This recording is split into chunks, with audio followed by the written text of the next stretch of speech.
Hello chess fans, this is Rick from Chess to Impress with a video on the great Paul Morphy checkmating his opponent by castling. And that must be quite rare, and it is rare indeed, because in general castling is not a very exciting move. It's usually played to give the king a safe spot and develop the rook, but sometimes things are different, and that's what this video is about. We get to the Paul Morphy game later, but first let's look at this position. This is White to Play and Win. It's a study from Selesnyev and was published in 1921. It looks difficult for White to win this position. There's very little material left, and often these rook endgames with one extra pawn are draws.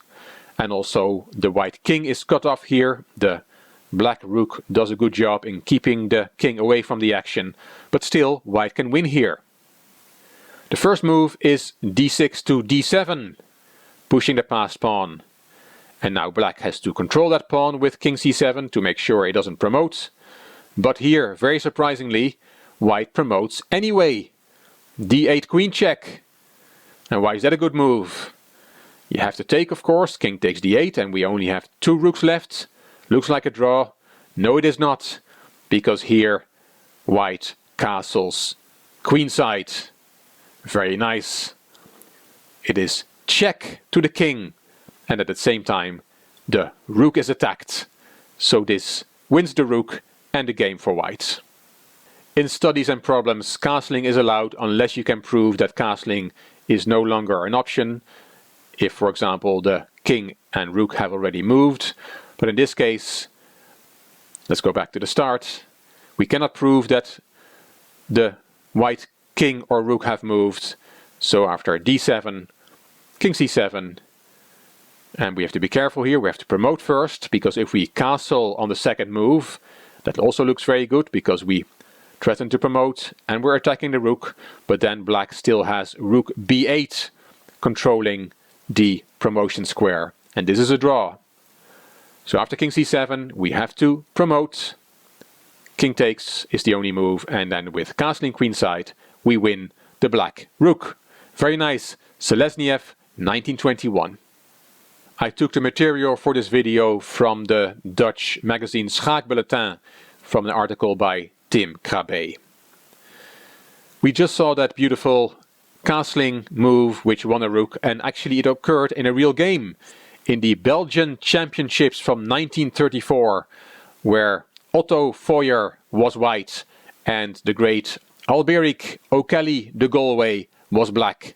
Black would later in life become a grandmaster and a correspondence world champion. Let's look at this game from the Belgian championships 1934. e4, e5, knight f3, knight c6, bishop b5, the Ruy Lopez, the Spanish, a6, bishop a4, d6, and now bishop takes c6 check. Looks a bit odd to first go with the bishop to a4 and then taking on c6 after all, but it is a possible line, and it has been played by super grandmasters. For example, it happened in games with Grishuk and Mamedyarov, two of the candidates of this year's World Championship 2018. O'Kelly took back, d4, f6, knight c3, rook b8 on the open file, queen d3, knight e7, h4, h5, bishop e3, and now that pawn on b2 is unprotected. So O'Kelly took it, but there is d takes e5.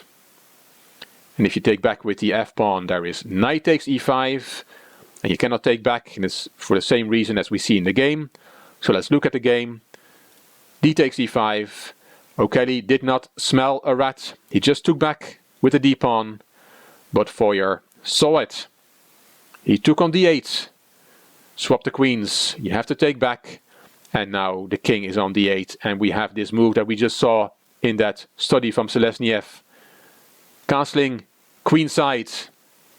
It is check to the king, and that loose rook on b2 is hanging. So here O'Kelly resigned, and he must have remembered this game till his dying day. After king e8, king takes b2, White is a full rook up. Very nice. And now we have to take a quick look at this position, which was from the 1960 Australian Championships played in Adelaide on the 8th of October 1960. The white player was the Russian Grandmaster Yuri Averbakh, and right now in 2018 Averbakh is the oldest living Grandmaster.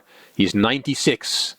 But in 1960 he was a 38-year-old Grandmaster, and his opponent was Cecil Purdy, an Australian international master and, like O'Kelly, a world correspondence chess champion later in life. Actually, he was the first official correspondence world champion.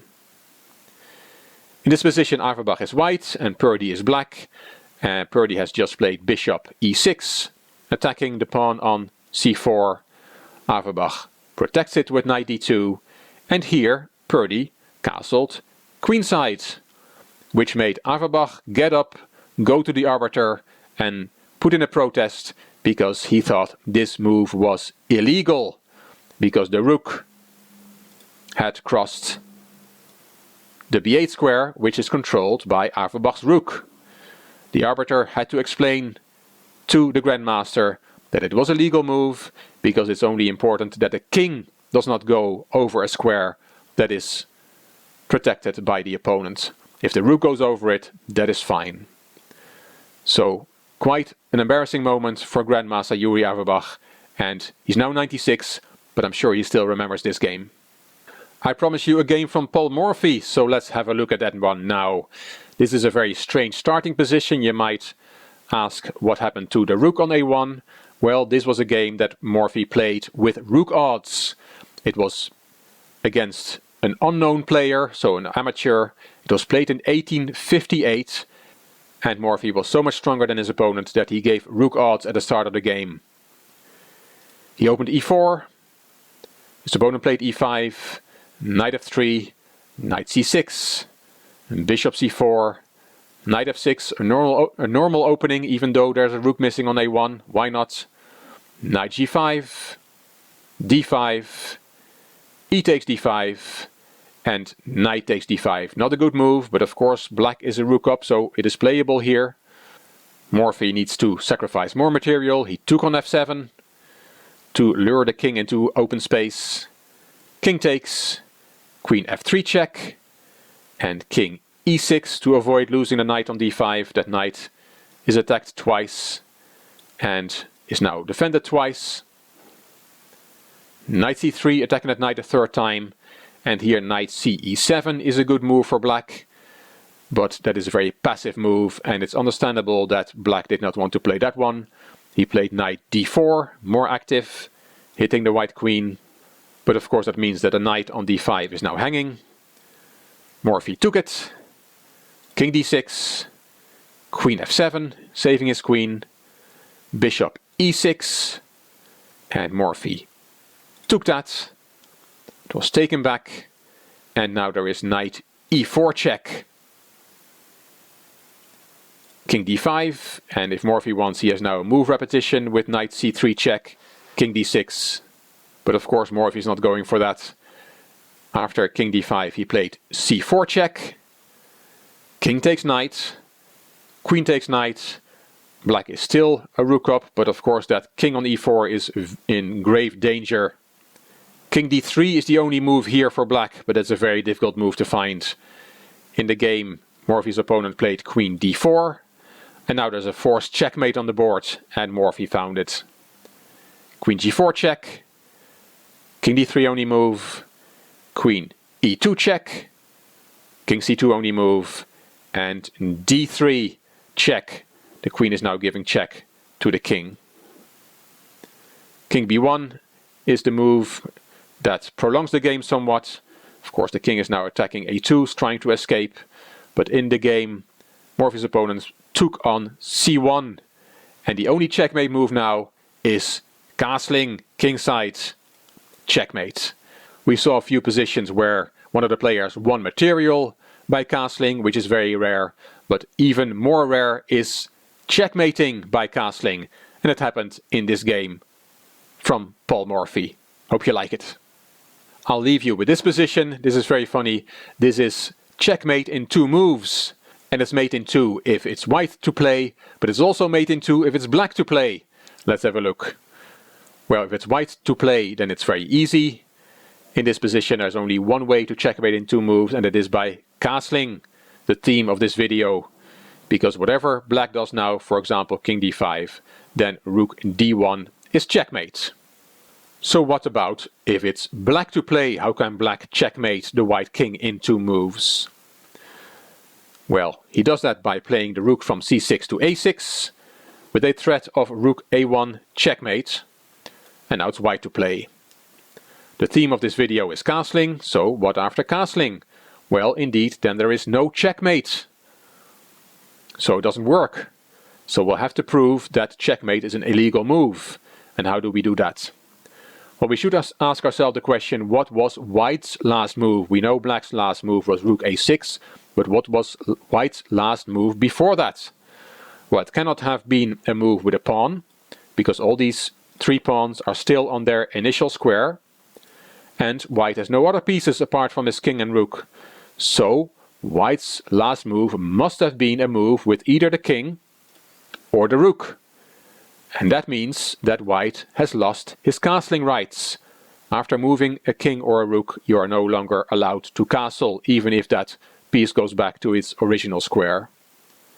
So castling is illegal here, which means white has to play another move, and whatever he plays, for example rook h8, there is checkmate on a1, and we have the solution.